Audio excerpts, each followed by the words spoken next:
Bonsoir, je suis Bamba. Je voudrais vous saluer toutes et tous dans la paix et dans l'amour du Seigneur. Aujourd'hui, nous recevons Maître Abiba Touré. Maître Abiba Touré, est, comme l'intitulé l'indique, est avocate, mais pas de n'importe qui. Elle est avocate de la famille Gbagbo. Laurent Gbagbo, Simone Gbagbo, et Michel Gbagbo. Ce soir, elle sera là pendant 2 heures avec nous pour nous entretenir d'un sujet qui est furieusement d'actualité, notamment quelle justice, pour quelle réconciliation en Côte d'Ivoire. Voilà, maître, vous avez la parole. Avant de vous donner juste la parole, je précise que cette émission, www.abidjan.net, cette émission de La Voice est enregistrée et sera disponible sur le portail www.abidjan.net. Merci à maître, je vous laisse la parole.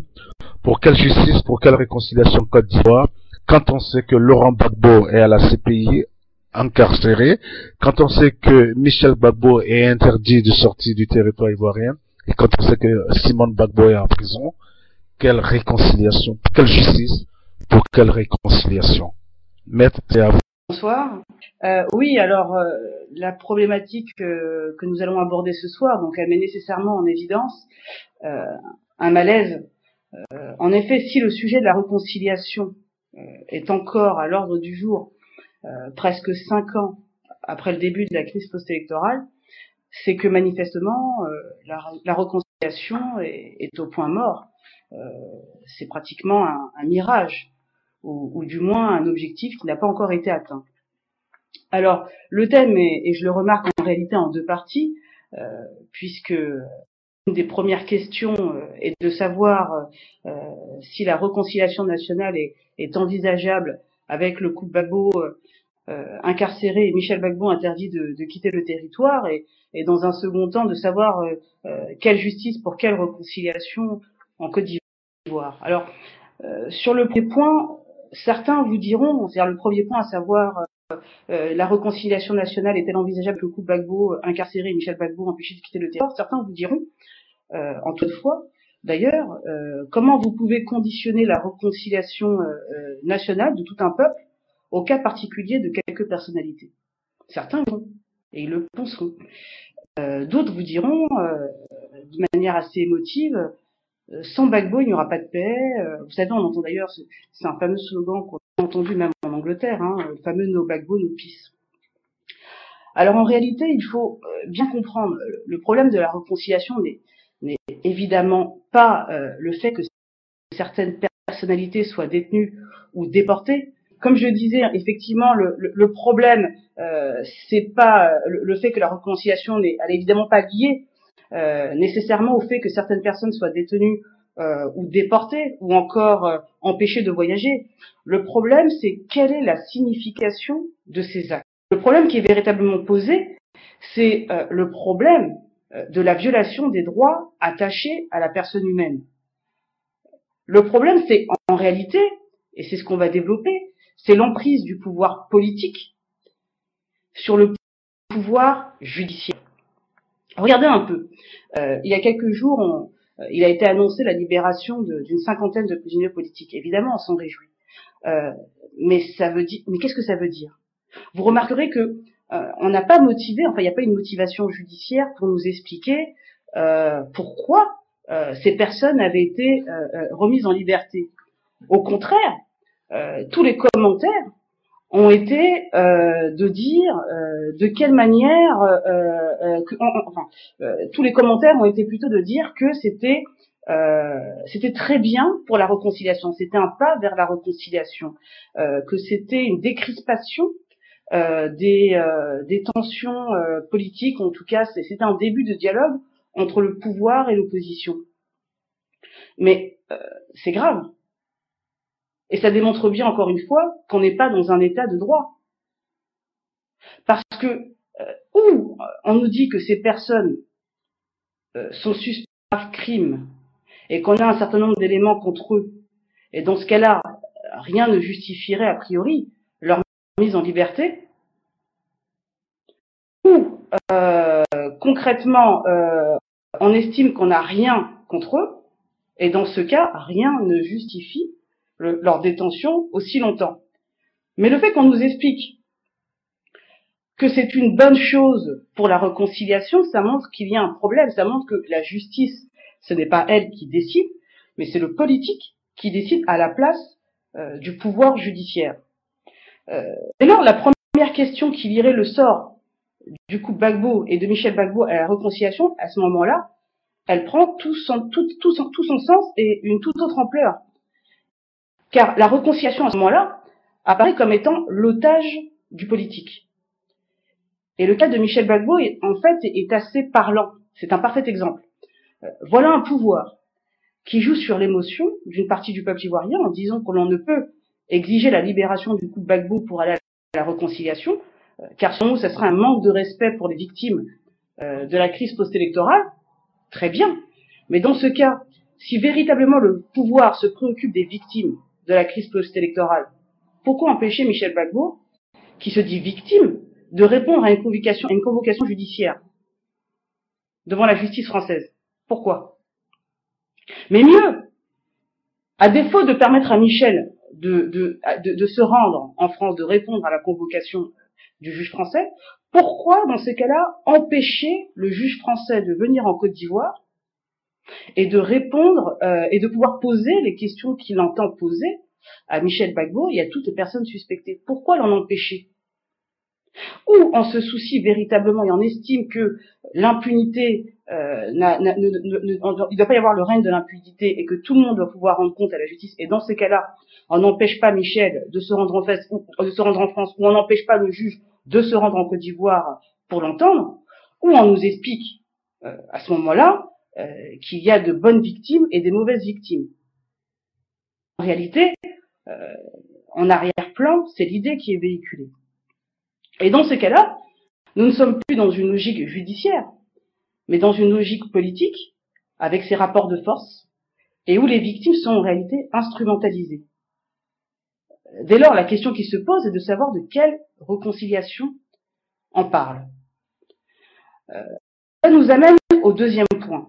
Quelle justice pour quelle réconciliation? En d'autres termes, de quelle réconciliation on parle alors que l'on constate une justice politique? Le meilleur symbole de cette justice politique est ce que maintenant la quasi-totalité des ONG invoque, c'est-à-dire et nomme la justice des vainqueurs. De quelle réconciliation peut-on avoir avec une justice des vainqueurs, ou plutôt une justice politique des vainqueurs? À mon sens, dans l'hypothèse la plus optimiste, une justice politique donnera une réconciliation politique. Mais ça, ce n'est pas une réconciliation du peuple. Car il faut être clair, ce qui est aberrant dans les propos tenus par le pouvoir, c'est qu'il ne parle, et vous remarquerez, pratiquement jamais du peuple. Il se limite à parler des victimes, qui ont droit à ce que justice se fasse. Sauf que le peuple est la première victime. Et je précise que les victimes sont nécessairement, si c'est le peuple, de tout bord politique. Il faut rappeler Diokoué, faut-il rappeler Naïbli, où on parle même là de génocide.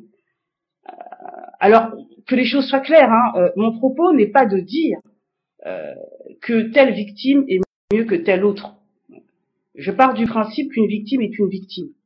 Le peuple étant victime, le peuple ayant souffert de la crise post-électorale, et les victimes ayant été, les victimes étant de toute manière des Ivoiriens ou des résidents ivoiriens, ils doivent pouvoir compter sur un fonctionnement judiciaire normal. Le problème, c'est qu'on parlera en fait de victimes pro-Gbagbo et de victimes pro-Ouattara au lieu de parler de victimes tout court. Et à ce moment-là, nécessairement, nous aurons affaire à la justice des vainqueurs et donc à la prise en considération que des victimes considérées comme pro-Ouattara. C'est aussi ça la justice des vainqueurs, c'est l'impunité des vainqueurs qui amène souvent à une revanche, malheureusement, des vaincus. Parce que tout cela mène nécessairement à mal l'unité nationale. Comment vous avez confiance à la justice si vous estimez que vous avez perdu votre frère, vous avez perdu votre père, et parce qu'il est de mauvais bord politique, ou parce qu'il est de la mauvaise ethnie, eh ben, il n'a tellement pas confiance à la justice, il ne prend même pas la peine de poser plainte. C'est qu'il y a problème. Une victime est une victime. Alors, quelle justice? En tout cas, certainement pas celle des vainqueurs. C'est fondamental que la justice passe dans tous les camps. Il est fondamental que tous ceux qui sont suspectés de graves crimes soient poursuivis et jugés, quel que soit leur bord politique. On ne peut concevoir, alors qu'on nous dit que il fait plus de 3000 morts et que le président pour une sorte par le procureur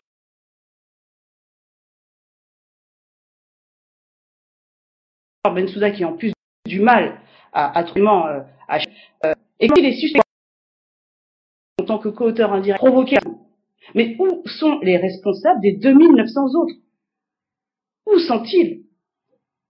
Et après pratiquement 5 ans, la CPI est incapable de transférer à la CPI des personnes suspectées des 2900 autres crimes. La justice ivoirienne est incapable de poursuivre les personnes suspectées des 2900 autres crimes. Mais ce n'est pas sérieux. Ce n'est pas sérieux. Moi, j'invite tout le monde à regarder les éléments à charge contre le président Laurent Gbagbo et vous allez voir.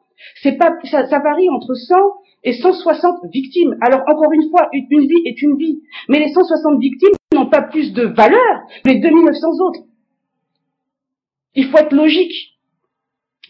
Si on part du principe qu'on a à cœur le sort des victimes, il faut être logique. Et pas prendre les gens pour plus bêtes qu'ils ne le sont. Donc ça, ce n'est pas la justice. Si vous regardez bien, la justice est souvent symbolisée, et j'en terminerai là, je ne serai pas trop long parce que je pense que l'essentiel c'est qu'on puisse échanger, mais si vous remarquez, dans un certain nombre de palais de justice, vous verrez que la justice est symbolisée par une femme avec un bandeau sur les yeux et un glaive à la main. Pourquoi a-t-elle un bandeau sur les yeux, la justice? La justice a un bandeau sur les yeux parce qu'elle est censée juger les gens de manière impartiale. Elle n'est pas censée faire une différence entre telle personne et telle autre en fonction de son ethnie ou en fonction de sa classe sociale ou en fonction de son bord politique. C'est pour ça que la justice est souvent représentée avec un bandeau sur les yeux. Le problème, c'est qu'en Côte d'Ivoire, la justice est une marionnette. Et que le marionnettiste, c'est le pouvoir judiciaire, c'est le pouvoir politique, et avec à sa tête le chef de l'État. Donc seule une justice véritablement indépendante peut garantir une réconciliation durable en Côte d'Ivoire. C'est du moins. Et seule une justice dans laquelle toutes les victimes pourront se reconnaître garantira, à mon sens, une véritable réconciliation.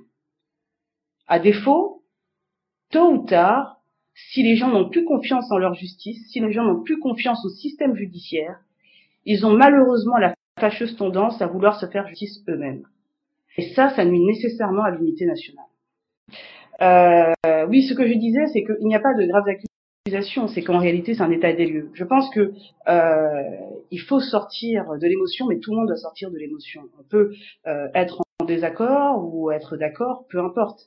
Mais personne ne peut dire aujourd'hui que la justice tape dans tous les camps, quel que soit le bord politique. Encore une fois, il ne s'agit pas nécessairement de taper auprès d'un bord politique pour taper dans un bord politique. Il faut permettre aux victimes, quelles qu'elles soient, d'avoir confiance en leur système judiciaire. Et malheureusement, la situation actuelle met bien en évidence le fait que les gens n'ont pas confiance au fonctionnement de la justice, parce que il y a encore bon nombre de victimes qui demeurent complètement ignorées de tous les systèmes judiciaires, et cela est extrêmement grave, effectivement. Excellent. Je voudrais rappeler juste que nous avons ce soir un invité, Maître Habib Touré, qui est donc avocate inscrite au barreau de Bobigny, près de la Cour d'appel de Paris. Elle est aussi avocate de la famille Gbagbo, en l'occurrence Laurent Michel et Simone Gbagbo. Et donc là, elle vient de faire son propos introductif, portant sur le thème quelle justice pour quelle réconciliation en Côte d'Ivoire, quand on sait que le couple Gbagbo est en prison et Michel Gbagbo est interdit de quitter le territoire ivoirien. À présent, nous allons recenser les questions comme on le fait d'habitude. Ma première question est, quelle est la suite du procès énoncé par Monsieur Michel Gbagbo?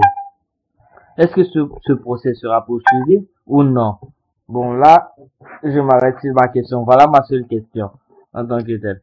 Et encore, j'aimerais plus nous juste donner un petit aperçu du chat. Excusez-moi Bomba, excusez-moi Monsieur Bomba, comme on doit le dire. Excusez-moi Monsieur Bomba, mais il y a ce Blé Goudé, bon, du pseudonyme Blé Goudé le Maudit, qui est un peu trop euphorique dans ce débat, quoi. J'aimerais un peu qu'il se calme, je lui demande pardon, qu'il se calme, qu'il mette balle à terre, parce que nous tous on veut la réconciliation en Côte d'Ivoire. On ne voudrait pas accuser un camp d'avoir tué 3000 personnes et un autre camp d'avoir tué personne, parce que tout le monde a tué. Les deux camps, il y a eu des morts, et qu'il pose la balle à terre. C'est ainsi qu'ira la réconciliation en Côte d'Ivoire. Merci, je vous remercie. Je pensais en fait que j'allais avoir 5 questions d'affilée. Oui, alors en ce qui concerne la procédure de Michel Gbagbo, elle est toujours en cours. C'est vrai que il a eu un certain nombre de convocations qui lui ont été adressées. Il n'a pas pu donner suite dans la mesure où il a été empêché de quitter. Le rappel, il fait l'objet d'aucune interdiction. Mais la juge a également demandé à se rendre à maintes reprises pour pouvoir continuer la procédure. Et là encore, il y a eu des empêchements.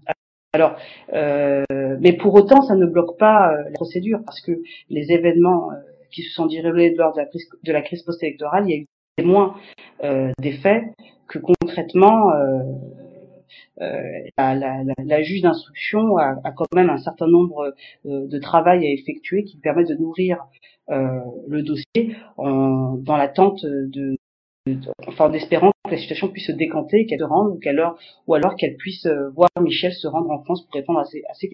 Voilà ce que je peux vous dire concernant la procédure de Michel Gbagbo. Bon, ma question est, est-ce que Laurent Gbagbo voit Blé Goudé là-bas? Est-ce qu'ils se rencontrent? Est-ce qu'ils ont le droit de communiquer? Non, mais c'est une vraie question, les gars. On se pose tous cette question, les gars. Est-ce que Laurent Gbagbo a le droit de communiquer avec Blé Goudé? Est-ce que on peut voir Laurent Gbagbo? Ma prochaine question, pourquoi Laurent Gbagbo jusqu'à maintenant n'a pas été jugé? Voilà. Pourquoi sa procédure prend tellement de temps? Est-ce qu'il y a vraiment des preuves contre lui? Voilà mes questions. Est-ce que vous pouvez me répondre, maître? Oui, alors bonsoir. Alors, concernant est-ce que le président Laurent Gbagbo voit Blé Goudé à La Haye? En fait, ils se voient régulièrement dans la même prison, donc dans le même lieu de détention. Donc oui, ils se voient, ils ont l'occasion de se parler. D'ailleurs, les visiteurs du président Laurent Gbagbo, il leur arrive de croiser le ministre Blé Goudé et inversement. Les ministres Blé Goudé peuvent de temps en temps croiser le président Laurent Gbagbo. Et pour répondre à cette question, alors pourquoi il n'a pas encore été jugé? La procédure à la CPI est une procédure qui malheureusement prend beaucoup de temps. Dans un premier temps, il a fallu pour le procureur obtenir un certain nombre de preuves, et puis il y a eu un certain nombre de reports, ce qui fait que on a perdu effectivement beaucoup de temps, et ce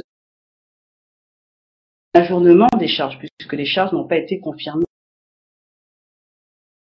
Des charges ne signifie pas culpabilité. Confirmation des charges, il y a des éléments suffisants qui permettent la tenue d'un procès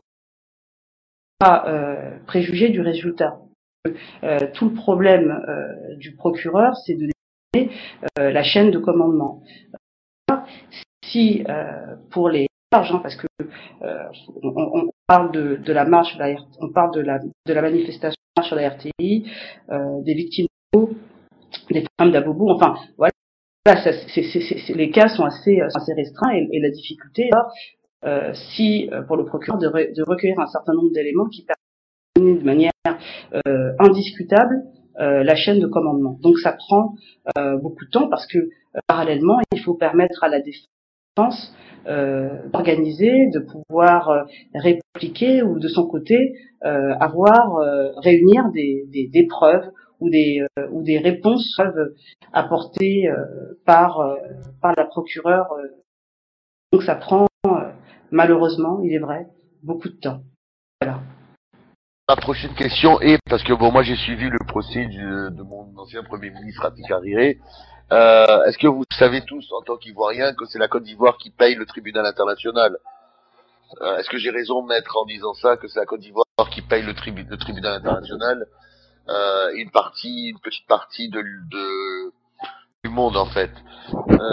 Ma question est là, Laurent Gbagbo a toujours de l'argent, ou tous ces fonds sont bloqués, et comment vous êtes-vous payé? Faites-vous je sais pas, parce que vous soutenez son parti, ou vous êtes payé directement par la famille, parce que ce que j'avais compris dans les dans les journaux, que bon, tous ces comptes étaient bloqués. Ok, oui, allô, maître, il y a quelqu'un qui a posé une question, donc je vais essayer de reprendre pour vous. La personne a écrit, la personne demandait à savoir, est-ce que vous pensez que Gbagbo va être libéré? Voilà, donc si vous pouvez rajouter cette question-là à votre liste de différentes questions. Oui, merci. Oui, j'ai bien rajouté la dernière question auquel je vais commencer à aller dans l'ordre chronologique. Alors, est-ce que c'est la Côte d'Ivoire qui paye la CPI? En réalité, bon, tous les États qui ont ratifié le statut de Rome de la CPI. La Côte d'Ivoire ne représente pas nécessairement la plus importante. Donc voilà, le problème, c'est que de toute manière, la Cour pénale internationale étant une émanation en fait des Nations, elle a un financement, mais il y a une contradiction dans ce fonctionnement, et qui en tant que membre permanent du Conseil de sécurité peuvent, le Conseil de sécurité amener certains cas, demander à une contradiction de la CPI, mais en ce qui concerne, et c'est pas la Côte d'Ivoire seule, bien sûr, qui finance la CPI. Alors, est-ce que le président Laurent Gbagbo a de l'argent indigent par la Cour pénale internationale? Alors, c'est quoi la procédure d'indigence? La procédure d'indigence, c'est un peu comme l'aide juridictionnelle.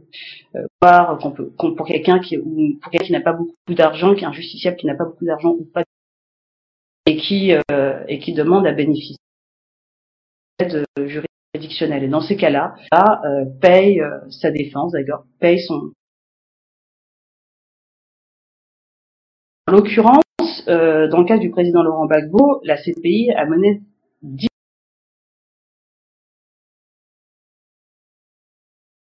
reprises, je crois, de s'assurer qu'il n'avait pas de compte à l'étranger. Les enquêtes ont été menées par la Cour pénale internationale qui, au final, n'a retrouvé véritablement qu'un seul compte à la SGBCI en Côte d'Ivoire. Bon, maintenant, effectivement, sur ce compte, il a de l'argent puisque à ses revenus en tant que de la République qui lui était versé tous les mois, il a de l'argent. C'est un secret. Ces chiffres sont facilement vérifiables et on peut facilement les trouver. Le problème, c'est que comme il fait l'objet d'un gel des comptes, il n'a pas accès à cet argent. La CPI qui prend en charge la principale à la CPI et pas dans le cas des autres, uniquement pour la CPI, qui prend en charge les frais du président Laurent. Alors, vous demandiez également si nous sommes payés. Donc, si je suis payé en ce qui me concerne. contrairement à ce que beaucoup pensent, mais je ne me fais pas d'illusions, certains qui, aveuglés ou par la colère ou estimant que nécessairement tout le monde est corrompu, vont se persuader que je dis la vérité, mais je vous assure ne pas avoir touché un seul centime, ni moi, ni d'autres confrères, je ne suis pas la seule, défense de la nous avons dit un seul centime. Autant en ce qui concerne le confrère actif dans le cadre de la procédure, il est effectivement payé, mais pas par la famille, par la CPI. Autant tous les autres avocats qui sont intervenus, qui continuent d'intervenir, nous n'avons reçu aucune somme d'argent, pas 1 euro, pas 1 franc CFA dans le cadre de la. C'est par acquis de conscience, aussi par conviction. Mais c'est pas pour l'argent, parce que rien touché. Maintenant, ceux qui veulent pas croire ne croiront pas, et franchement, je ne chercherai pas à les convaincre, mais parce que de toute manière, c'est très vérifiable, hein, c'est tellement facilement vérifiable que on n'a aucun. En ce qui me concerne, hein, je suis complètement transparente là-dessus. Je n'ai touché aucun centime. Voilà, c'est clair. Il faut comprendre qu'il y a des gens qui sont nécessairement animés que par l'argent. Alors, en ce qui concerne la question de savoir si le président Laurent Gbagbo va être libéré, Dieu seul le sait, mais il n'est pas bavard. Je ne peux pas préjuger de ce qui va se passer. En ce qui nous concerne, on a la conviction profonde que si le droit devait être dit, il serait libéré. Maintenant, le sort du président Laurent Gbagbo n'est pas entre les mains de ses avocats, il est entre les mains de la justice internationale. Donc concrètement, si d'abord la procureure Bensouda pourrait apporter des preuves suffisantes de nature à engager la responsabilité du président Laurent Gbagbo, une condamnation est prononcée par la Cour pénale internationale. Là, on ne peut absolument pas avancer en toute bonne foi. Première question, est-ce que vous êtes déjà allé en Côte d'Ivoire pour pouvoir mieux évaluer la situation et défendre vos clients? Deuxième question, quelle est la part de responsabilité du président Laurent Gbagbo dans la crise ivoirienne? Troisième question, est-ce que la CPI, que fait la CPI face à la justice des vainqueurs? Et enfin, il y a une quatrième question d'ailleurs, qui est que fait la justice ivoirienne pour la réconciliation des Ivoiriens? Alors, si je suis allée sur le terrain, bien sûr, moi, je suis à Abidjan dès mai 2011, donc dès que le président le est envoyé à Korogo, j'ai été là-bas le voir. Et bien évidemment, dans le cadre de la défense, je suis amenée à y retourner. Donc, c'est propre de mon travail. À la question de que fait la justice ivoirienne pour la réconciliation, le problème c'est là toute la problématique. C'est-à-dire que si la justice ivoirienne était indépendante, elle aurait un grand rôle dans la réconciliation, parce que tous les Ivoiriens et permettrait des exactions victimes sans craindre de quelconque.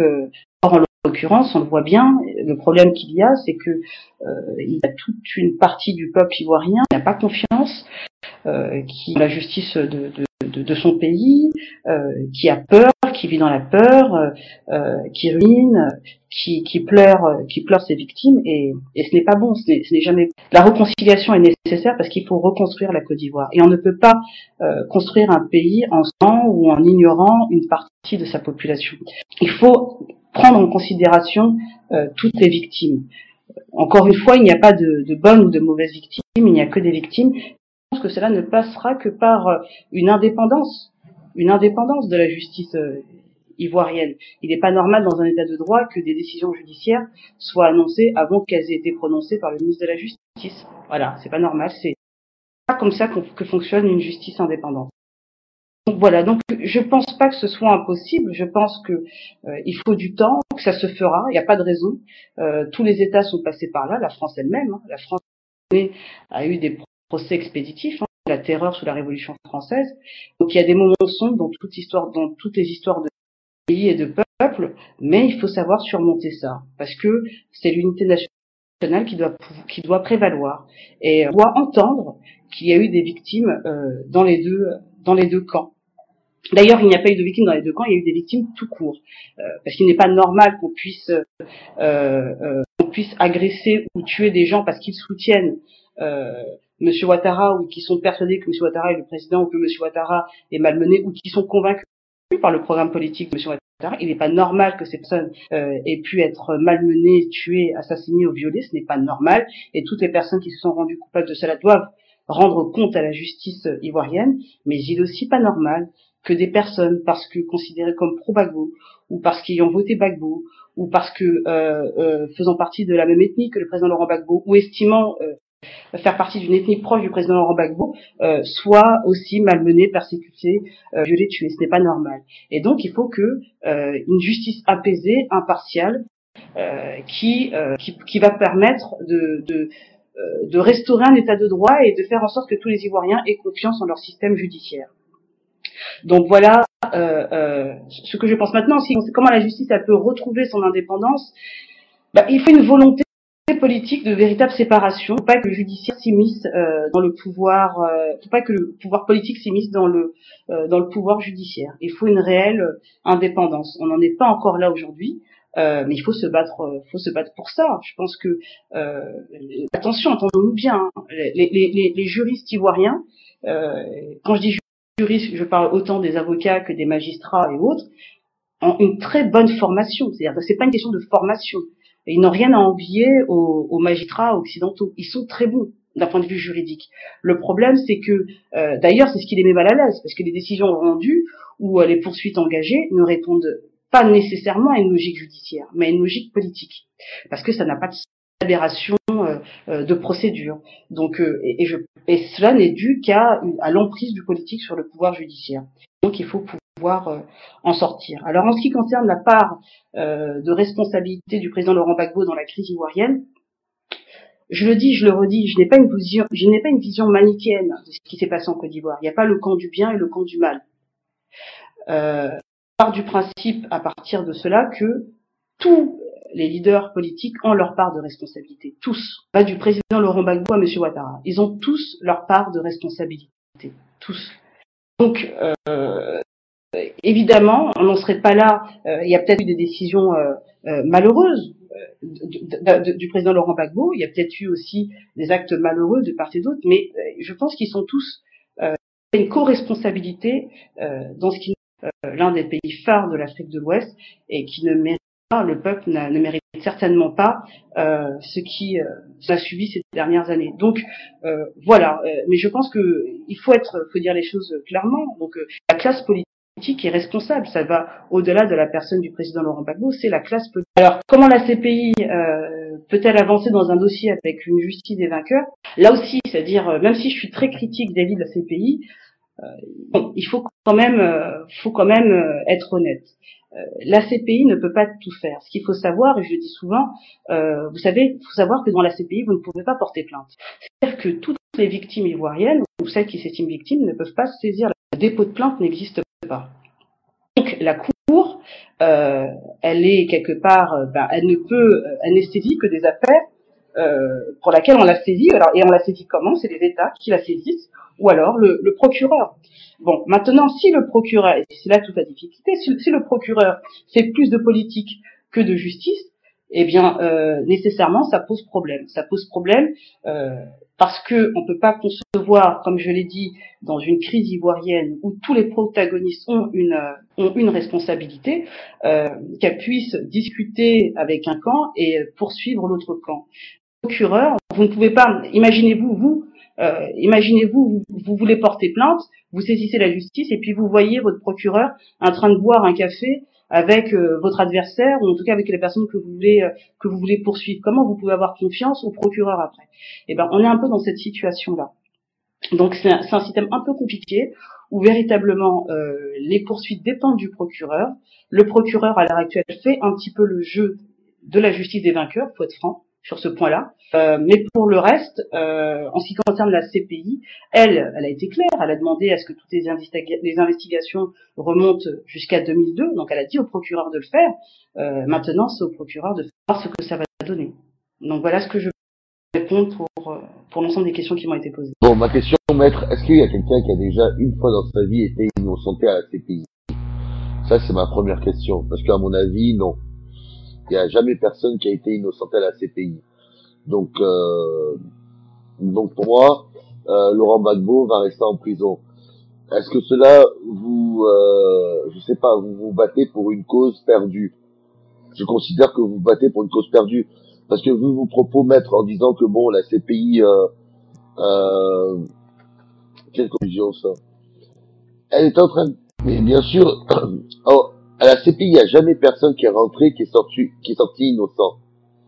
Trouvez-moi un nom, j'ai cherché sur Internet, j'ai pas trouvé une personne innocentée à la CPI. Ma question est là. Pourquoi défendre une cause perdue? Ça, c'est ma première question. Ma deuxième question, en vous entendant parler, Laurent Gbagbo est carrément innocent. Non, Laurent Gbagbo est pour moi, il est à 1000% innocent. Je sais pas, vous avez pas parlé des escadrons de la mort je sais pas si tous avez entendu parler des escadrons de la mort, qui tuaient des innocents à Abidjan, qui travaillaient pour la famille Gbagbo. Pourquoi on n'en parle pas?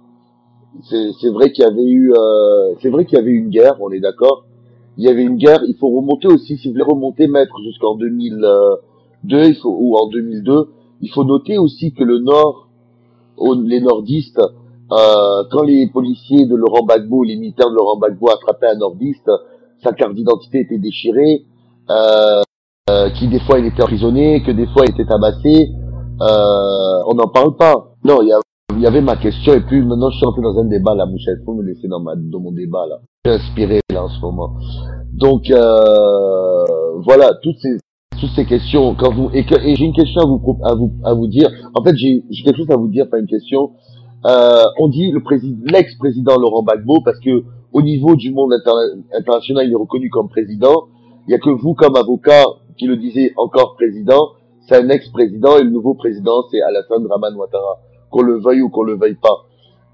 Ensuite, j'ai l'impression que vous dites, oui, à la CPI n'est pas réglo. Je sais pas, en résumé, si j'ai bien compris, la CPI n'est pas réglo. Et quand vous me parlez des juges en Côte d'Ivoire, les juges en Côte d'Ivoire, je vais vous dire le problème de la Côte d'Ivoire, maître, c'est la corruption. Il peut être, je sais pas, il peut sortir de Harvard ou il peut sortir de n'importe quelle plus grande université au monde. Le problème des juges en Côte d'Ivoire, c'est la corruption. Et le plus gros combat en Côte d'Ivoire, c'est la corruption.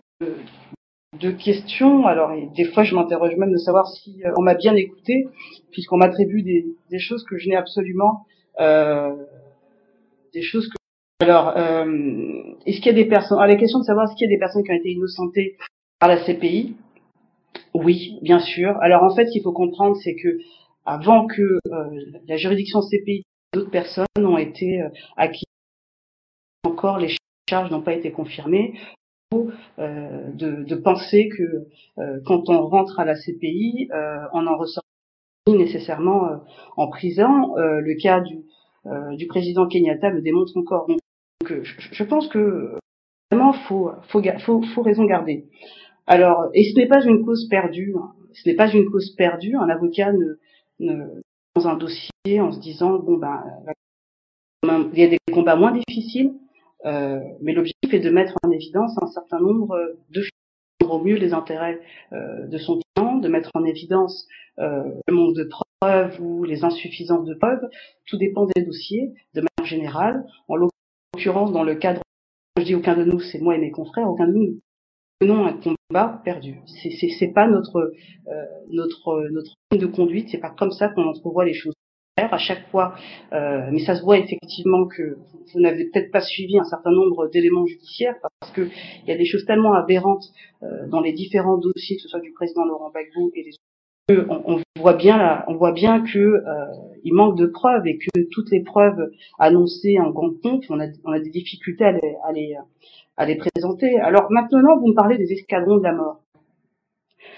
Vous me dites il y avait les escadrons de la mort, tout le monde pensez que c'est Gbagbo, bon, ce sont des accusations péremptoires, qu'est-ce que vous voulez que je vous dise? Vous accusez, vous n'avez pas d'éléments. Mieux, le président Laurent Gbagbo n'est plus au pouvoir. Si véritablement il y a des éléments concernant les escadrons de la mort, comment ça se fait qu'on ne poursuit pas?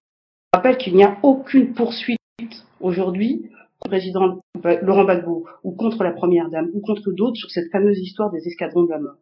Donc, où est l'intoxication là-dedans? Je pense qu'il faut vraiment sortir pour le coup de l'émotion et d'une haine intempestive pour essayer de voir les choses clairement. À l'heure actuelle, il n'y a aucune poursuite concernant les fameux escadrons de la mort. Il n'y a rien. On nous a expliqué, c'est à peu près la même chose que pour le dossier Guy-André Kieffer.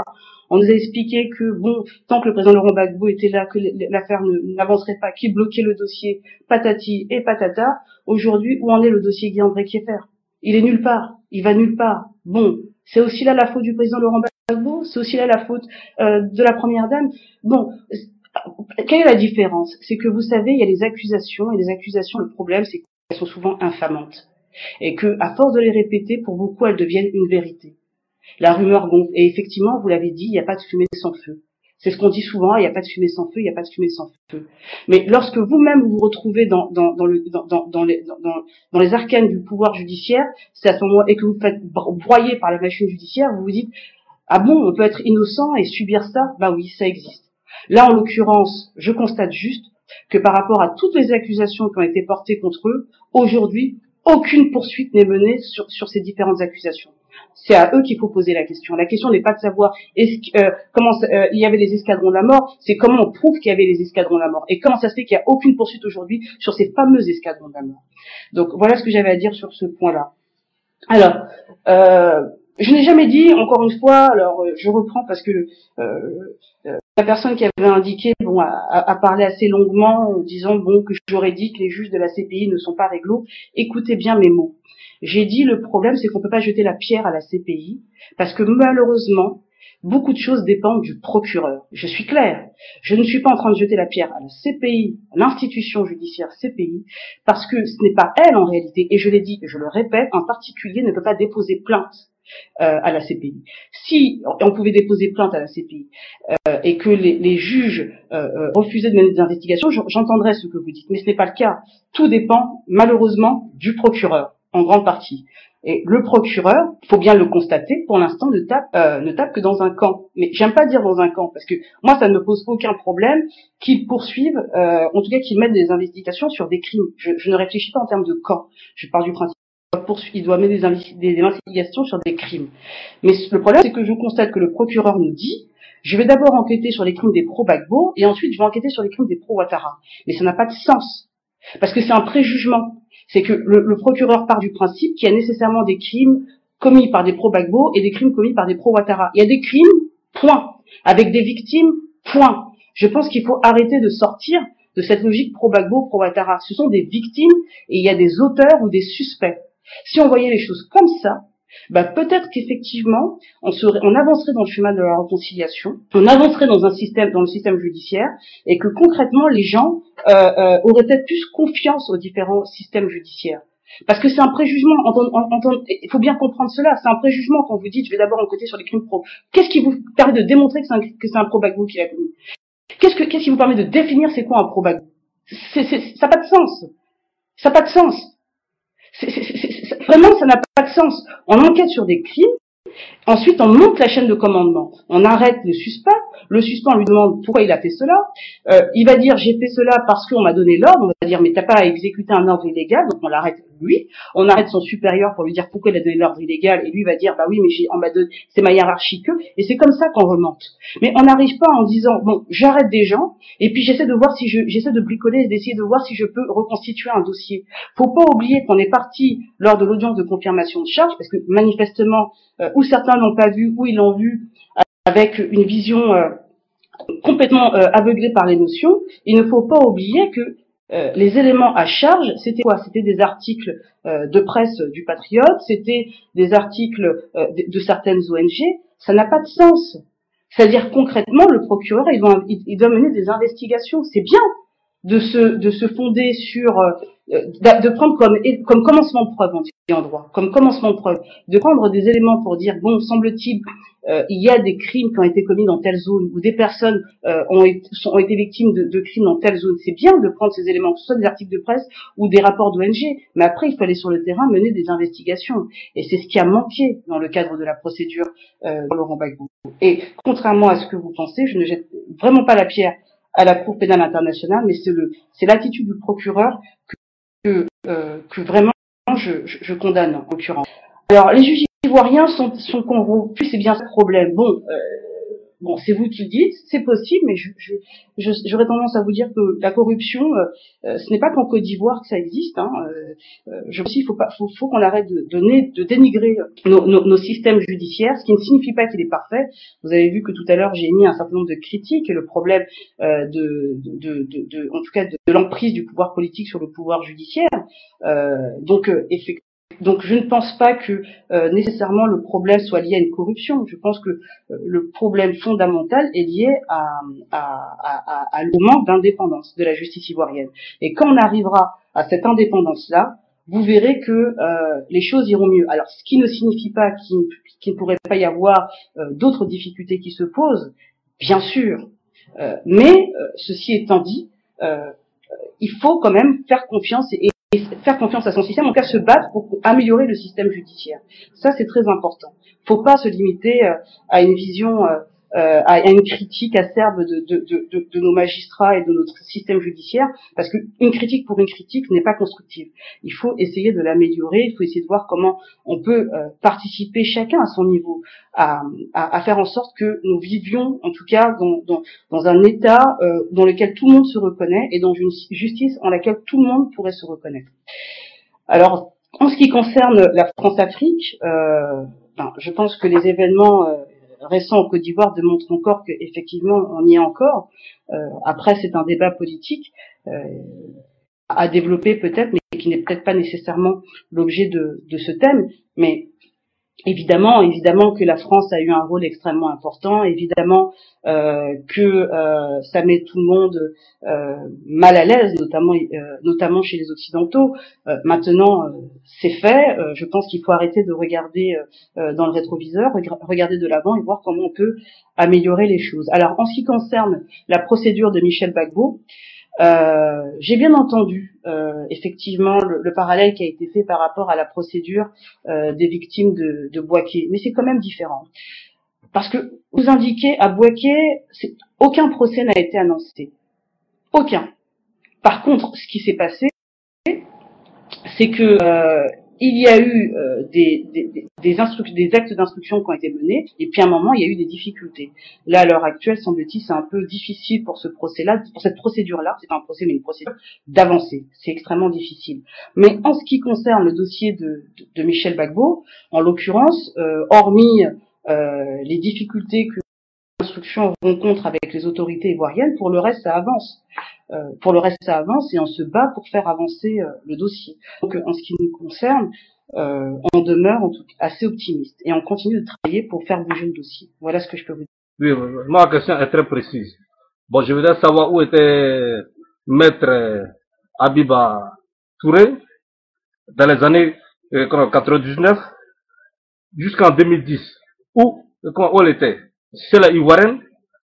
C'est vraiment, j'espère qu'elle a suivi toute l'actualité de 1999 jusqu'en 2010, qu'on n'a pas s'élevé pour défendre quelqu'un comme ça. Si elle défend M. Gbagbo et Blé Goudé consort, c'est que peut-être qu'on appelle, elle a ses raisons. Quelqu'un qui demande, est-il normal, par exemple, dans le cas de Blé Goudé, qu'on ait recours à un spécialiste international qui soit à la fois un membre du RD, en l'occurrence Zorobi et Pifan, est-ce que cela ne décrise pas ces pays? Voilà, donc c'est la question. Il y a une autre question à savoir, est-ce que, la personne qui a posé la question voulait savoir, est-ce que vous êtes ivoirienne ou pas? Voilà. Donc, ce sont les deux questions que j'ai reçues dans mon PV. Oui, alors pour les questions, donc je vais regrouper la première et la dernière question parce que je pense qu'elle est-ce que je suis ivoirienne? Oui, je suis ivoirienne. où est-ce que j'étais de 99 à 2010? J'étais entre la Côte d'Ivoire et la France. J'ai du mal à comprendre en fait de cette question, mais bon, voilà, ça ne me pose aucun problème. Donc effectivement, j'étais entre ces deux pays, et donc nécessairement avec les éléments de tout ce qui s'est passé depuis le coup d'État de 99. Alors, concernant l'audience de confirmation de Charles du ministre Blé Goudé, est-il normal d'avoir un recours à un expert militant même qui se pose la question de l'impact, de l'objectivité de l'expert? En réalité, c'est la question fondamentale qui se pose. C'est pour ça que nécessairement ça remet en question sa crédibilité. Donc est-il normal? Non, parce que forcément la logique politique est extrêmement importante. Ça remet nécessairement en question la question de, il n'y a pas que, on n'en est pas à la première dans le cadre de ces procédures.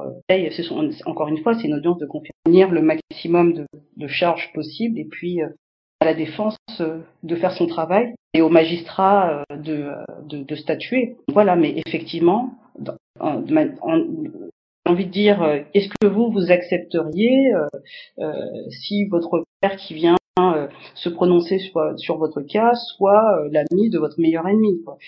Concrètement, vous allez nécessairement émettre des doutes sur ce que produire. Donc on en est un petit peu là en l'occurrence. Voilà ce que je peux vous dire sur l'ensemble des questions. Tu vois, c'est là vraiment suivi de 1999 à 2010. On doit savoir que la crise ivoirienne, c'est une crise ethnique. C'est tout. Voilà. Il n'y a pas fait de pro-Babo, il n'y a pas fait de pro-Ado. C'est tout. Donc c'est ça. Donc elle a répondu, mais moi quand j'ai rien compris, elle a dit elle était en Côte d'Ivoire, tout et tout. Donc moi j'ai rien compris. La crise ivoirienne, c'est une crise ethnique, c'est tout. Pas. Bon, qu'on a une autre question. Qu'on appelle. Elle a bien dit qu'elle était sur le terrain entre 2011. Elle était sur le terrain et elle a fait ses enquêtes. Bon, j'aimerais savoir si Madame Abiba Touré est partie à Gagnoua, à Djibéroua, à Soubré, pour faire ses investigations. S'il y a eu aussi des morts, c'est tout. Puisqu'on doit savoir, s'il y a eu des morts à l'ouest, l'ouest seulement, qu'on appelle, c'est pas seulement tout le pleu, c'est pas seulement, qu'on appelle, voilà, Djokou et tout. Voilà, l'ouest c'est pas là-bas. Seulement, il y a aussi Gagnoua, il y a Djibéroua, il y a et consorts, etc. Donc, c'est ça que j'aimerais savoir. Moi, je n'y connais rien en matière de justice. Je suis jamais allé à l'école. Et ce qui me choque quand je vois divers procès, c'est que tout avocat n'est pas payé à la même chose. Certains avocats gagnent plus que d'autres vis-à-vis de avec leurs patients, leurs clients, je sais pas, je ne suis pas médecin non plus. Voilà. Et c'est ce qui m'étonne. Alors que tous ont fait les mêmes études. Alors quel est le bon ou quel est le meilleur? Et souvent, on défend des causes perdues alors que la personne a réellement tué une autre personne. Mais vis-à-vis de ces dires devant la justice, peut-être la personne n'obtiendra pas 20 années, je sais pas, de prison et aura que 10 années de prison. Alors le pourquoi du comment là-dedans est dû au système monétaire et pas autrement. Et c'est cela qui m'interpelle à chaque fois, quoi. Bon, maintenant, avec la CPI, c'est différemment. Ça peut fonctionner, mais moi, je n'ai aucune emprise là-dessus. Et je n'y connais rien parce que moi, je suis un peu perdu dans tout cela. Donc, si vous pouvez répondre à ma question pour m'expliquer le pourquoi du comment, pourquoi un avocat peut être payé à tant de l'heure et un autre peut multiplier par 10 ou par 20, alors que ils ont eu les mêmes études à la base. Je n'arrive pas à comprendre. Voilà. Je lâche le mic. Merci. C'est gentil. Au revoir. Je vais revenir à Roméo, et à certaines personnes pour leur dire que la dame qui est là présentement devant vous n'est pas une personne comme ça à qui il faut parler comme vous voulez. Monsieur Roméo, pour votre gouverne, moi, je suis ivoirien. Mon nom n'est pas à consonance nordique. Je n'ai jamais eu de bourse d'études à cause de mon nom. Donc c'est pour ça que je vais prendre les armes pour aller tuer les gens, ou bien je vais parler de quoi appelle de Gbagbo. Vous savez, arrêtez un peu vos bêtises. C'est à cause de vous que la guerre et tout ça continue en Côte d'Ivoire. Arrêtez un peu, réfléchissez un peu. Tu dis les gars du Nord, on a pris les cartes d'identité, on a déchiré les cartes d'identité. Tu étais présent? Tu n'étais pas présent. Donc arrêtez un peu, la dame qui est là, vous répondre à des questions. Donc pour des questions, répondez des questions, s'il vous plaît. Voilà. posez des questions. Ne les revenez pas à des bêtises, oui, ça a été ça, ça a été fait là. Et non, arrêtez ça. Arrêtez un peu. Soyez un peu intelligent. Posez des questions. Madame Bamba, je sais pas qui est là, est-ce qu'elle était là qu'on a arraché la tête intelligent? S'il vous plaît, arrêtez vos dictions de maquis et ayez un peu comment on appelle, de respect pour les gens. Ma question est très simple. Je vais poser ma question maintenant. Madame, mon maître, s'il vous plaît, la CPI, dernièrement, Israël a demandé à ce que les États ne financent plus la CPI parce que la Palestine doit rentrer dans cet organisme-là. Donc, les États-Unis qui n'ont pas signé le traité de Rome, ni Israël qui n'ont pas signé le traité de Rome, comment pouvons-nous penser que cette justice-là est impartiale? En fait, je vous donne une perche. Parce que déjà, Israël a demandé à ce que la CPI ne soit plus financée par les partenaires. Ces partenaires-là, qui sont-ils? Alors, donc pour répondre à un certain nombre des questions qui ont été posées. Alors, si j'ai bien compris, enfin, la première question, c'est est-ce que la crisienne, j'ai essayé parce que c'est plus une allégation. Mais en gros, si je résume, c'est la crise ivoirienne est-ce qu'elle n'est pas en réalité une crise ethnique? Et cela, on remonte de 99 à 2010.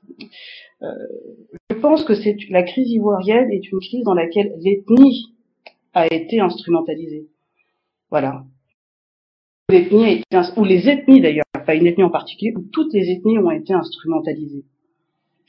Où véritablement, et ça, il est évident, moi-même pour l'avoir vu, c'est vrai, on peut pas cacher effectivement le fait que quand on avait un nom à consonance du Nord, il y avait certains, ça pouvait être compliqué pour certains, mais il faut pas oublier qu'il est le père de l'ivoirité et il est vrai encore une fois qu'il y avait des choses que l'on peut critiquer.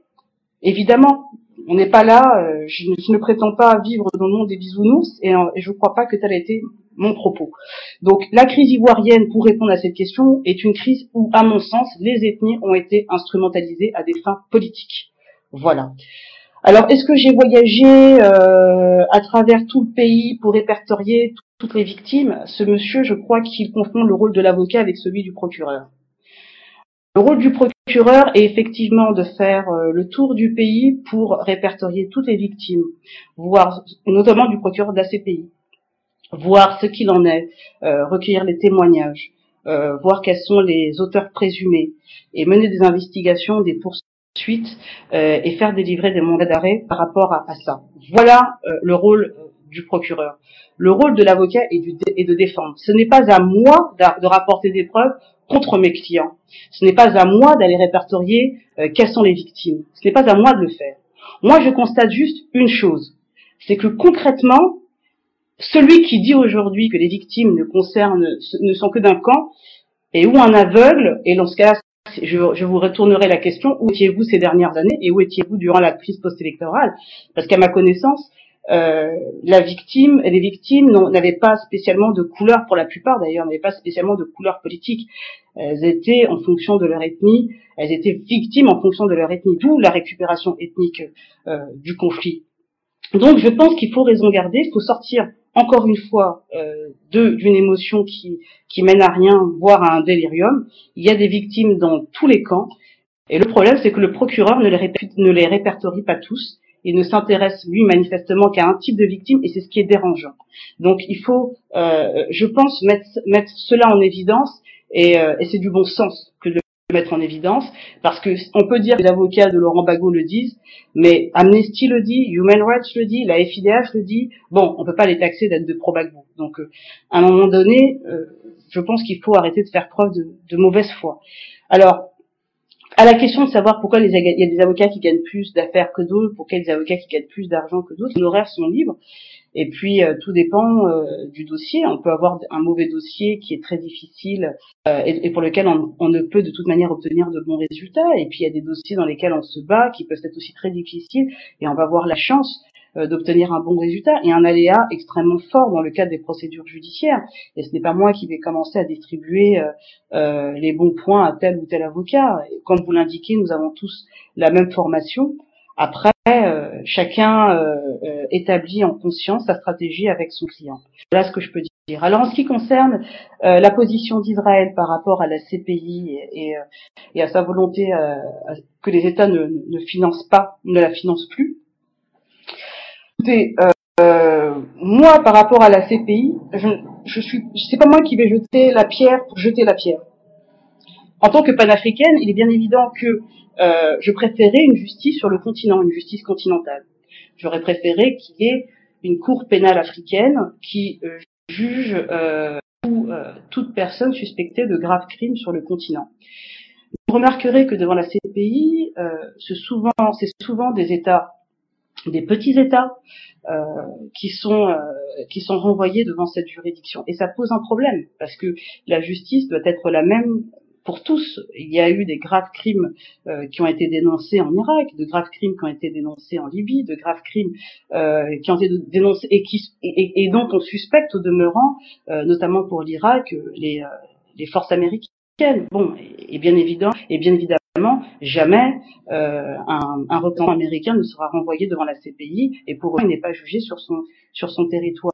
Donc, on n'est pas dupe avec le fonctionnement de la CPI, et comme je vous l'indiquais, le problème, c'est que comme ça dépend en partie du Conseil de sécurité de des Nations Unies, ça fausse un peu le débat. Maintenant, il faut se battre pour la mise en place peut-être d'une justice continentale, où on serait jugé par ses pairs et avec une meilleure connaissance du terrain. Mais le problème qui se pose fondamentalement, que ce soit la CPI ou que ce soit en Côte d'Ivoire, c'est l'indépendance de toute manière du pouvoir judiciaire par rapport au pouvoir. Je pense que c'est l'élément fondamental. Tant que les juges ne rendront pas des jugements, mais rendent des services au gré des tendances politiques, on s'en sortira pas. Dès lors qu'on arrive à en tout cas une plus grande indépendance, parce que une indépendance totale, faut pas non plus être naïf. On arrive à une plus grande indépendance des juges dans leur gestion, ça pourrait être de toute manière en ce qui concerne le continent. Voilà ce que je peux dire. Bon, maître, moi j'ai une question. J'ai une très bonne question. J'ai l'impression depuis le départ, maître, j'ai l'impression que vous cherchez à condamner Alassane Ouattara au lieu de défendre Laurent Gbagbo. Voilà, on vous a posé la question, est-ce que vous êtes allé sur le terrain? Vous avez dit c'est pas votre rôle d'aller sur le terrain, que ce rôle du procureur. Comment, si vous n'allez pas sur le terrain, aller innocenter Laurent Gbagbo? Je ne comprends pas votre raisonnement. Si vous n'êtes pas allé sur le terrain, vous n'êtes pas dit c'est le rôle du procureur. Je suis désolé, maître. Je pense qu'on a tous à savoir que non, que l'avocat, vous devez aller prendre vous prenez vos maîtres. C'est où vous prenez vos sources. C'est-à-dire si vous n'allez pas sur le terrain, comment allez-vous défendre Laurent Gbagbo? Si c'est pour seulement parler avec Laurent Gbagbo et Laurent Gbagbo va vous donner les réponses, ben ça va pas, vous n'allez pas pouvoir le défendre. Est-ce que vous avez, parce que depuis le début, on vous parle d'Alassane Ouattara, on vous parle de Laurent Gbagbo, vous allez sur Alassane Ouattara. Moi, je comprends pas.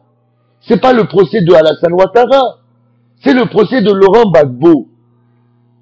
On vous pose à chaque fois la question, vous revenez sur Alassane Ouattara, que les deux camps, toi LNP va là-bas, que les deux camps ont fait des meurtres. Là, quand Alassane Ouattara va être jugé, on est d'accord. Moi, je ne comprends pas où vous reprenez vos sources.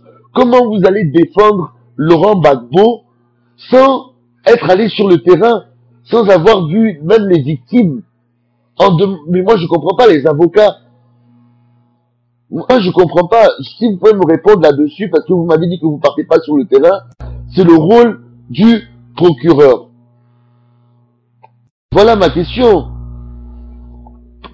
Donc, j'aimerais vous demander d'accorder 2 minutes, seulement 2 minutes, et au plus 1 minute, juste pour donner un simple commentaire. Ivoiriens, nous sommes tous des Ivoiriens. Nous savons tous, tous ceux qui ont vécu dans la crise post électorale. Et avant cette post-électorale, je suppose de 2010 à 2000, et de 2002 à 2011, nous avons tous été en Côte d'Ivoire. Nous avons tous appris tout ce qui s'est en Côte d'Ivoire. Nous ne pouvons pas donc accuser un camp, disons le camp Laurent Gbagbo, ou l'autre camp, le camp Alassane Dramane Ouattara. Soit nous passons juste une serviette sur cela, c'est-à-dire nous oublions tout cela et allons de l'avant, ou essayons tous de juger les deux camps et après cela, nous irions de l'avant. C'est tout ce que j'ai à dire, les Ivoiriens. C'est tout ce que j'ai à dire. Sinon, je lis souvent certains commentaires. Ah, le président Laurent Gbagbo est victime. Et l'autre, qui a vu ses parents en 2000 tués par la rébellion venant du Nord, qu'est-ce qu'il dira celui-là? Celui qui a vu ses parents éventrés par la rébellion venant du Nord, qu'est-ce qu'il dira celui-là? Soit nous laissons tomber toute cette histoire. Nous ne cherchons pas à faire une justice, ne cherchons pas à faire une justice de victime de la part du camp Ouattara, du genre, le camp Ouattara ne doit pas faire une justice de victime. Le camp Gbagbo aussi, déjà emprisonné, qui n'a jamais eu, bon, selon mes idées, n'a jamais eu l'idée de prendre des armes, selon mes idées, selon ce que j'ai vu, selon ce que j'ai lu, selon ce qui a été écrit, selon certaines vidéos, n'a jamais pris d'armes en Côte d'Ivoire. Ils ne voudront pas penser à prendre des armes. Soit nous effaçons ce passé qui est déjà très antérieur et allons de l'avant, ou nous allons encore nous ternir sur cette histoire de Laurent Gbagbo et Alassane Dramane Ouattara et jamais la Côte d'Ivoire ne pourra avancer ainsi. Soit nous oublions cela et allons de l'avant, soit nous restons sur ce point et restons sur ce point. Merci beaucoup à vous. J'ai pris votre débat, Madame Abba, je crois que c'est ça son nom, n'est-ce pas? Ok. Les gens veulent parler de réconciliation de la Côte d'Ivoire. Ça, c'est un gros problème. Pour le moment, du parti de Gbagbo Laurent. Si quelqu'un a fait la prison pour une entreprise, il a été frappé pour ça. Il a presque perdu tout à cause de son entreprise. Aujourd'hui, il est en prison. Et puis derrière lui, son parti est en train de se démanteler. Moi, je veux savoir, vous êtes l'avocat des Gbagboïs. Gbagbo Laurent, je l'aime bien. Mais je veux savoir, pourquoi est-ce que son parti est en train de se gâter et jusqu'à présent, on n'a même pas entendu une parole de Gbagbo Laurent? Ou bien, il ne veut plus son parti, ou bien il s'en fout de la politique, ou bien il veut donner le parti à Afin Guessan. Vous êtes l'avocat. Est-ce que Gbagbo pouvait pas vous donner une lettre, dire aux gens du LMP, ok, voilà, je suis en prison, mais j'aimerais que tout le monde soit derrière monsieur Afin Guessan. Ou bien, ne l'écoutez pas. Il est en prison, et puis il est en train de regarder le parti en train de se gâter. Il ne dit absolument rien. Je ne sais pas. Laissez la Côte d'Ivoire en paix. Parlez de votre parti. Ce qui se passe entre vous là. Si vous réglez ça, maintenant on va parler Côte d'Ivoire. Parce que pour le moment là, dans son parti, ça ne va pas. Il ne dit rien. Il ne dit rien. Il est assis là-bas. C'est pas comme si, comment on appelle ça même, il ne parle pas là-bas. Si vous partez le voir, dites-lui que nous qui sommes ici, on veut savoir, est-ce qu'il veut toujours son parti? Quand je voudrais savoir si Madame Abiba Touré va continuer jusqu'en 2016, 17, 18 à défendre Madame Gbagbo et Monsieur Gbagbo.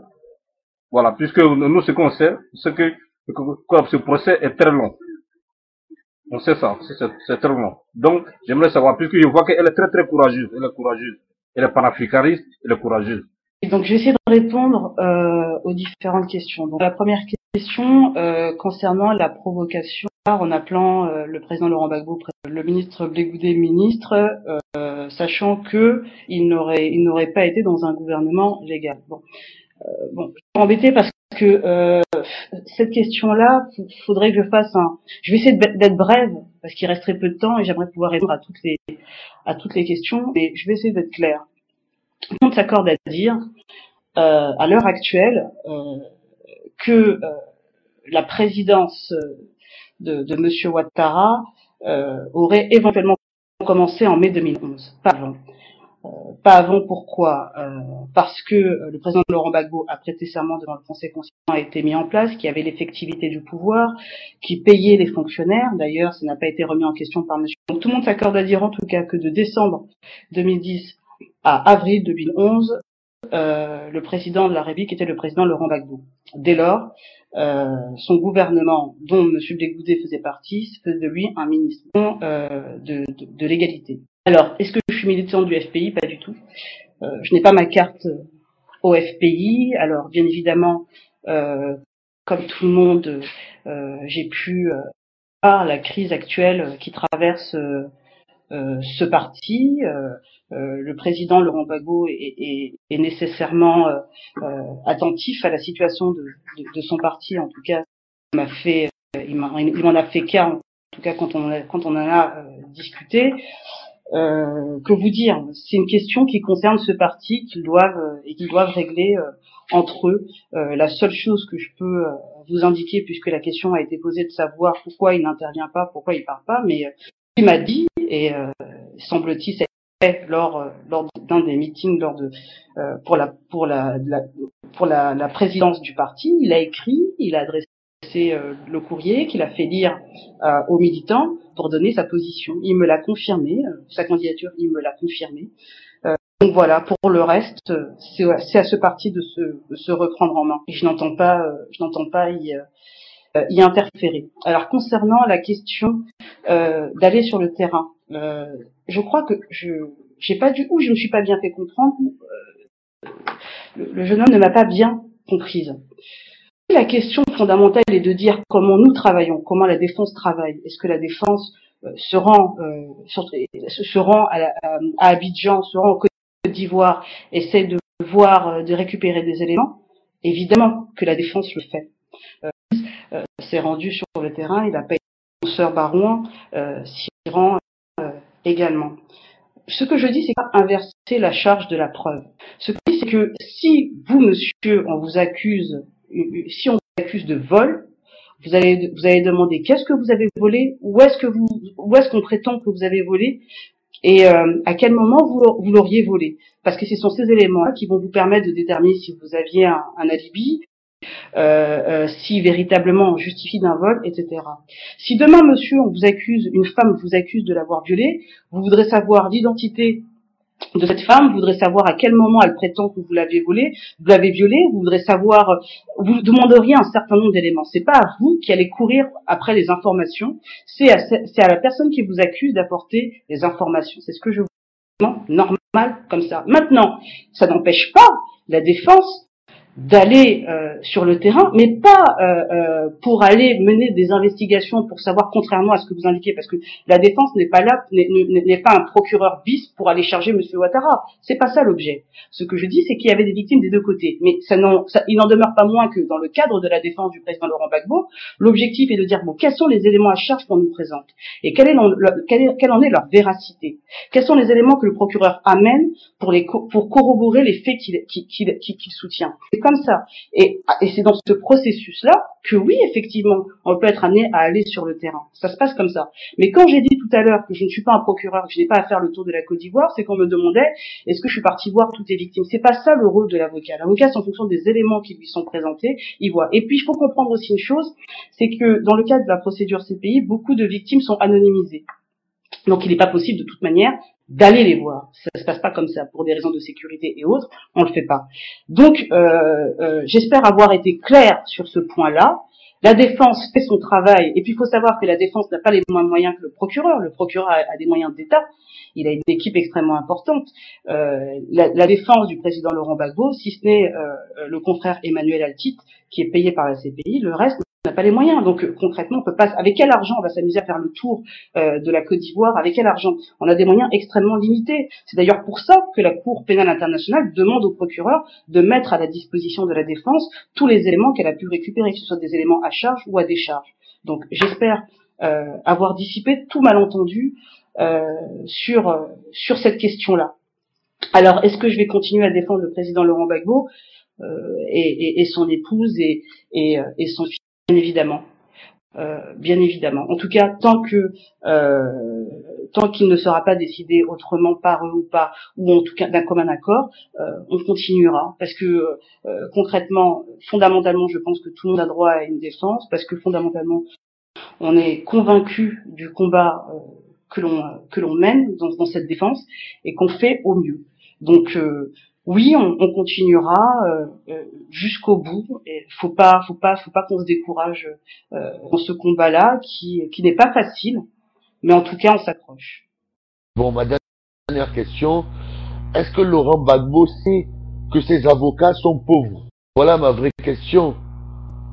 Est-ce que Laurent Gbagbo sait que ses avocats n'ont pas le moyen d'aller vraiment sur le terrain?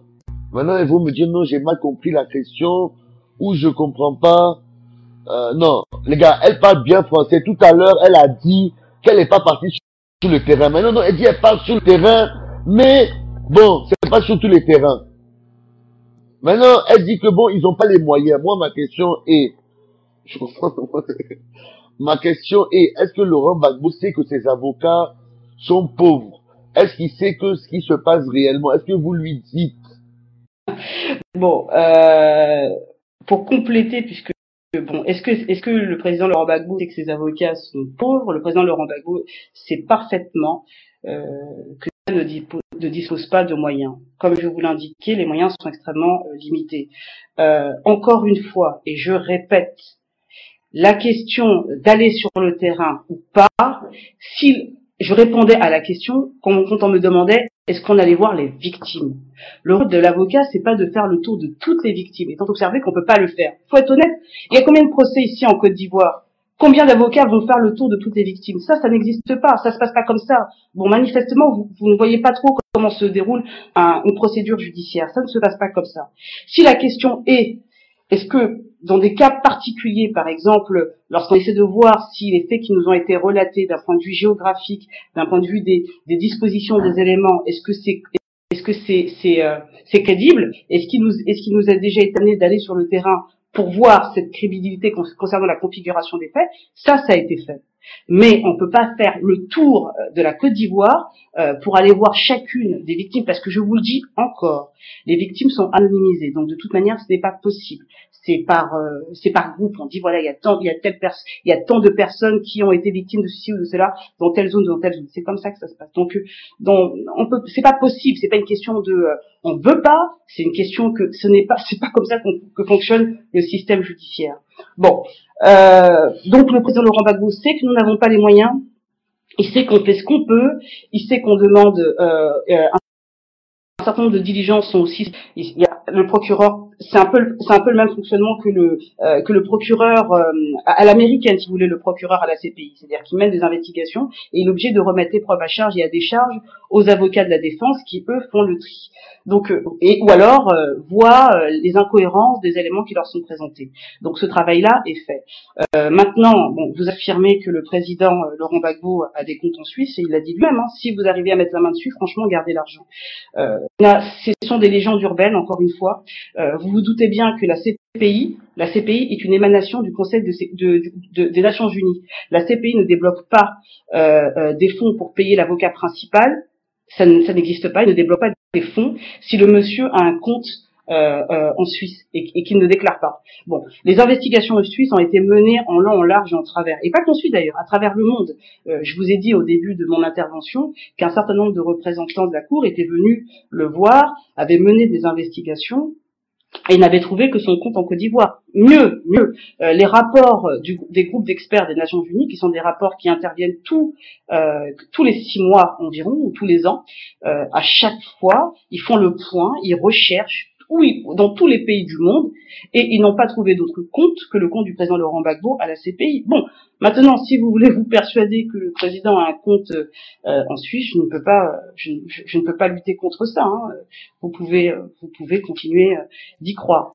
En tout cas, voilà ce que j'ai tenté de vous expliquer dans le cadre du thème qui a été abordé, parce qu'on a quand même beaucoup débordé, mais c'est tout à fait normal. Je pense qu'il y avait beaucoup de questions posées à vous. En tout cas, ce que j'ai essayé de vous sensibiliser, c'est que la réconciliation en tant qu'Ivoirienne est une nécessité, Faut qu'on sorte de cette vision, de cette perception ethnique.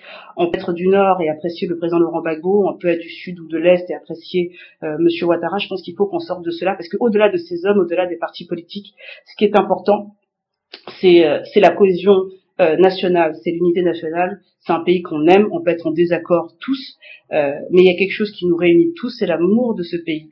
Donc faisons en sorte de maintenir l'unité nationale. Nous sommes condamnés à vivre ensemble, comme on dit souvent. Donc faisons en sorte de vivre ensemble. Et ce moyen de vivre ensemble ne peut passer, à mon sens, que par la justice. Personnellement, je suis contre les lois d'amnistie, notamment dans le cas de la Côte d'Ivoire, et ce, quel que soit le camp. La justice doit passer dans tous les camps. Si des personnes considérées comme proches du président se sont rendues coupables de crimes, ils doivent être jugés, et si leur culpabilité est reconnue, ils doivent être condamnés. Et pareil dans l'autre camp, dans tous les camps en fait. Et c'est, à mon sens, nécessaire. C'est nécessaire que les victimes soient toutes reconnues sans aucune distinction. Et c'est pas de l'idéalisme, c'est du bon sens. Parce que sinon, dans tout système où la justice est bancale, ou trop partiale, qu'est-ce qui se passe? C'est qu'à un moment donné, les gens se font justice eux-mêmes. Et c'est pas bon.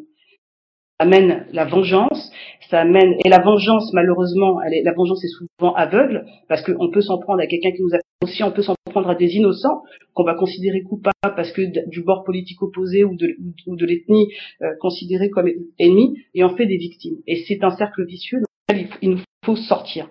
Donc la justice est nécessaire, mais une justice vraiment, comme je l'indiquais, une justice impartiale au service de tous les citoyens ivoiriens ou de tous les résidents de la Côte d'Ivoire.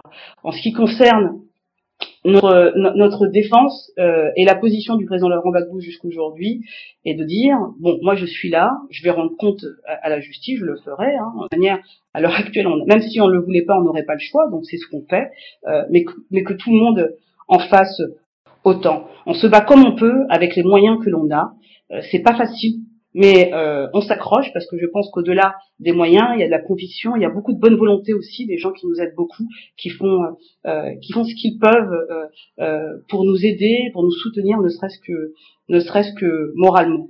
Donc voilà, donc mon mot de fin, et j'aimerais en terminer par là, avec tous les commentaires que j'ai pu entendre.